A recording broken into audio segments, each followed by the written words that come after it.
Please, nurse, I haven't heard anything. He was struggling to breathe. Is he stabilized? Madam, shift back. Can't you see I'm busy? When the doctor is ready, he will talk to you. You people think this is a private clinic where you pay for smiles. I'm not asking for smiles. I'm asking for my brother's life. Abeg, carry your noise, go front. He is sleeping. Don't come and give me headache. The oxygen cylinder beside has been empty. The gauge had been hovering at red for 2 hours. Didn't you hear the alarm beeping? Why didn't you run to check on him? I heard it, but I didn't think it's that serious. This is a mess. The sister saw him come in talking. If we put equipment failure or negligence on that report, the medical board will have my head. You were supposed to check that tank at 10 p.m. Doctor, if I go down, you go down. You weren't on the floor when the alarm started. You were sleeping. What do we tell his sister? The truth is whatever we write. We can tell her he had a secondary complication, a sudden pulmonary embolism. Nothing could be done. We tried everything, the drugs, the oxygen, the resuscitation. It was just his time. Where is Toju? Can I see him? I am so sorry. We did everything humanly possible. We had him on full oxygen support and the best medications were administered immediately.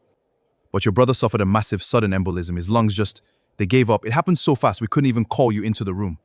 But he was talking. He told me he'd be out in time for Sunday dinner. It's the nature of these things. We were right there with him, fighting to the last second. It is a great loss. No! The fever is not coming down, nurse. Since morning, she has just been shivering. Madam, move. You people cry too much. It is just a strong antibiotic to jumpstart her system. Hold her arm tight. It's done.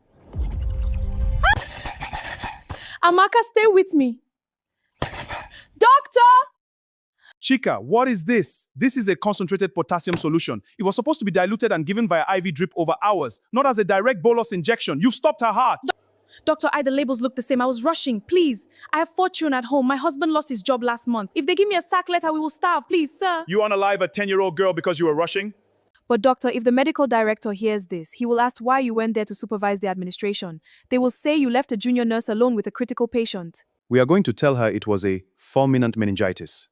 We will say the infection had already reached the brain before they arrived, and her heart failed due to septic shock. Will she believe it? She is a grieving mother, Chika. She trusts the white coat.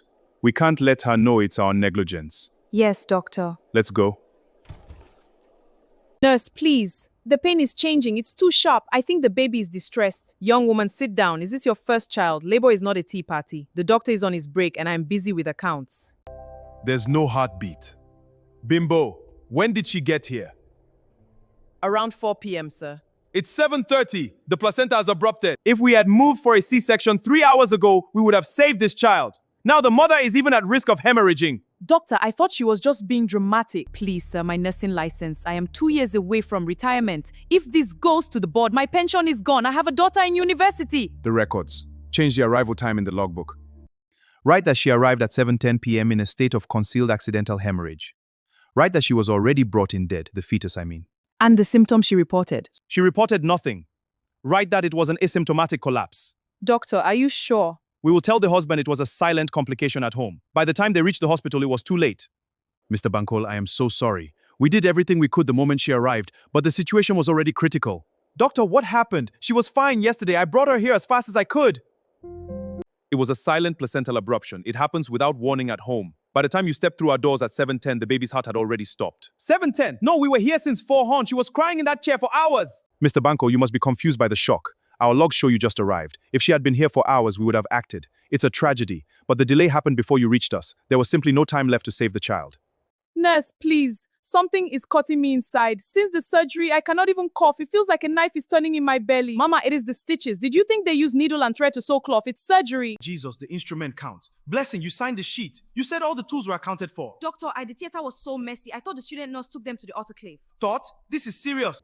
I didn't know I missed one. Please, sir. If the medical director sees this x-ray, I am finished. My wedding is next month. I cannot lose my job now. It's not just you. I was the lead surgeon. What do we do? We take her back into theater immediately.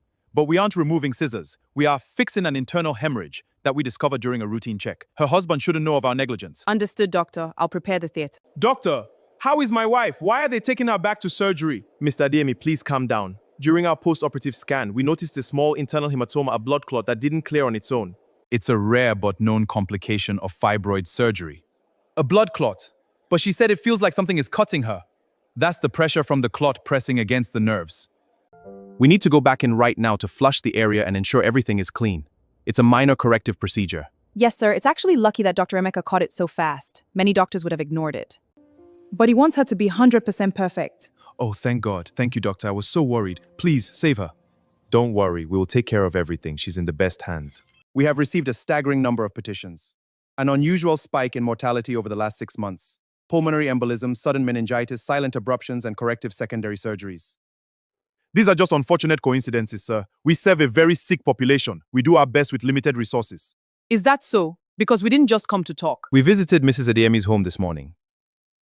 After her minor corrective procedure, she didn't feel right.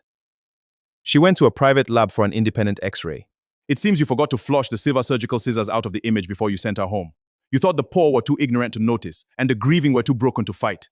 You turned a place of healing into a graveyard of secrets. All current patients are being transferred to the teaching hospital via state ambulances. Doctors Okon, Bello, Taiwo, your medical licenses are suspended indefinitely pending criminal prosecution for manslaughter and conspiracy to obstruct justice.